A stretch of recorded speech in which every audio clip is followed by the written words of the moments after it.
जिला अस्पताल में सुरक्षा गार्ड्स की पिटाई से दहला आजमगढ़। आजमगढ़ गार्ड की दबंगई आई सामने, कमरे में बंद कर युवक को बेरहमी से पीटा।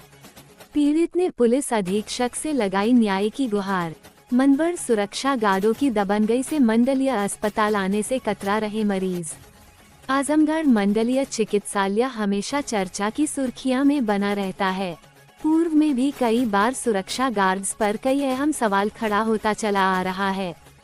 मंडलीय चिकित्सालय के गार्डों द्वारा चाय विक्रेता की बेरहमी से पिटाई करने, मरीज व स्वजन के साथ अभद्रता करने, तो कभी मीडिया कर्मियों के साथ अभद्रता करने का आरोप लगता चला आ रहा है। आजमगढ़ मंडलीय जिला अस्पताल में सुरक्षा गार्डों की दबंगई चरम सीमा पर है। सुरक्षा की दृष्टि से लगाए गए गार्ड आए दिन मरीज के स्वजन से अभद्रता कर रहे हैं। हद तो तब हो गई जब गुरुवार को एक्सरे की जांच रिपोर्ट लेने जा रहे स्वजन को सुरक्षा गार्ड ने दलाल बताकर कमरे में बंद कर लात घुसों व डंडे से बेरहमी से पिटाई कर दी है। पीड़ित युवक सुरक्षा गार्ड पर मारपीट का आरोप लगाते हुए पुलिस अधीक्षक आजमगढ़ से न्याय की गुहार लगाई है।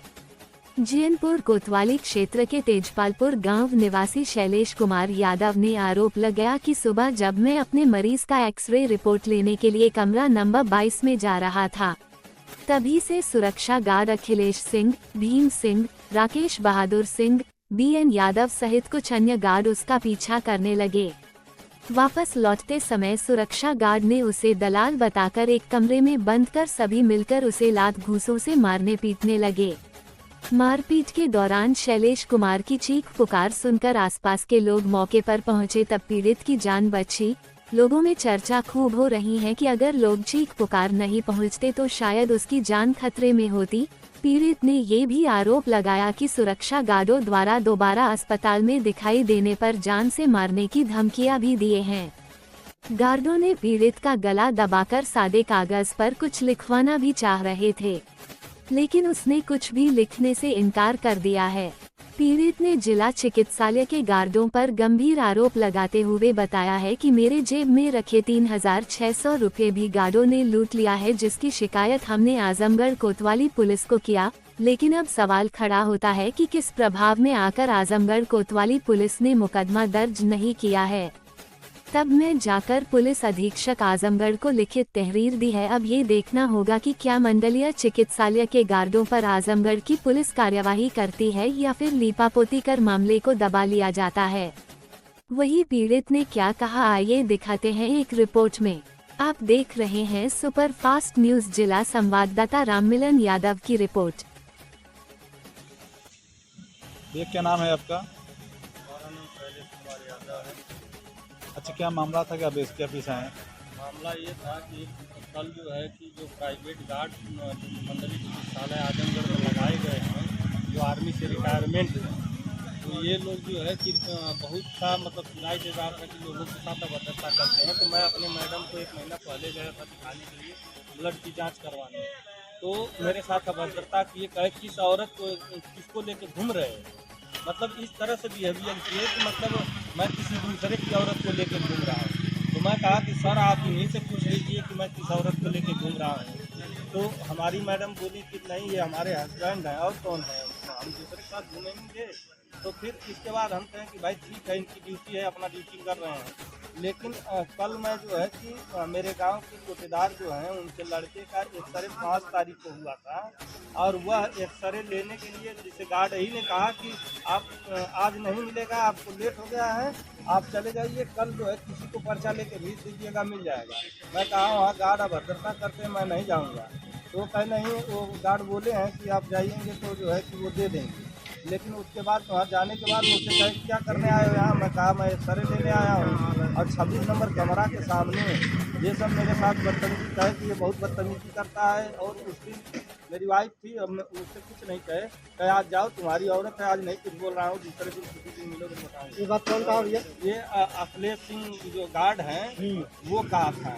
तो फिर इसके बाद ये सब जो है कि मैं जब एक्सरे लेके गया, मैं पीछे नहीं देख रहा हूँ, ये सब पीछे मतलब 6-7 गार्ड जो थे एक ग्रुप बना के आए। अगर आप लोग चाहें, प्रशासन चाहे तो CCTV फुटेज वहाँ चेक कर सकता है। गार्ड की ड्यूटी अलग अलग चेंबर के लिए लगी होगी या गेट पे लगी होगी, लेकिन एक साथ गार्ड क्या करने लगे? तो ये नीति बना के हमको मारने के लिए, और हमको बाहर भी मारे और अंदर लेके गए। हमारा जो है कि मोबाइल छीने, पैसा छीने, और हमसे कहे इसमें कौन कौन थे? इसमें अखिलेश सिंह करके हैं, एक जो है कि कौन बहादुर करके हैं, और एक जो है कि भीम सिंह है, और एक डीएन यादव करके। मतलब मैं नेम प्लेट बहुत ज़्यादा नहीं पढ़ पाया लोगों का। तो और मैं कहा, वो कहे कि तुम डेली आते हो।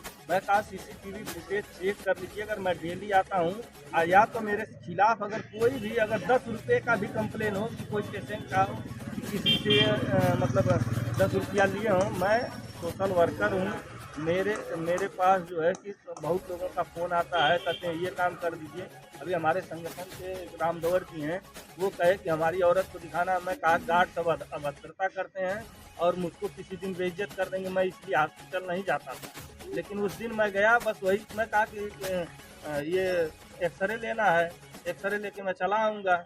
लेकिन उसके बाद भी मुझसे उलझ के और वो टारगेट करके मुझे मार दिया। और ये 1 बजे के बाद की घटना है। और इसके बाद मैं गया थाने पे, कोतवाली पे, चौकी पे गया, तो चौकी पे बोले कि आप जाइए कोतवाली आया, एप्लीकेशन दिया, तो बोले वहाँ से एक दरोगा जी को भेजे। वो बुलाए थे 9 बजे सुबह में, मैं 9 बजे आया हूँ। और फिर इसके बाद मैं उनको इंतज़ार किया हूँ, फिर इसके बाद फ़ोन किया हूँ।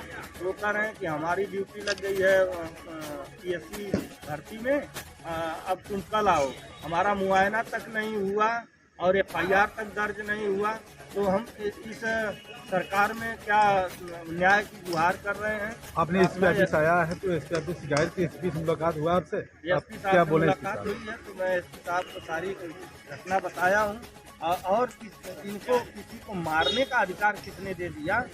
ये तो दंड जो है कि कोर्ट देती है, या अगर मैं कोई चीज़ नहीं बता रहा हूँ तो मुझे टार्चर कर सकते थे, या मुझसे कुछ चीज़ पूछते, मैं नहीं बताता तब मुझे मारते। अब ऐसे मुझसे हाथापाई करके और मेरे साथ छिनेटी। आप CCTV फुटेज चेक करेंगे तो मुझे मारे हैं ये लोग, और गला दबा के मारे हैं। क्या चाहते हैं? मैं एसपी साहब को जो है कि एक एप्लीकेशन दिया हूँ, वही जो हमारे साथ घटना हुई है, मैं न्याय चाहता हूँ। अगर वास्तव में इस देश में रामराज है, अगर न्याय होगा तो मानूंगा कि ये रामराज है, नहीं तो ये रामराज के नाम पर ये जो भ्रष्ट राज है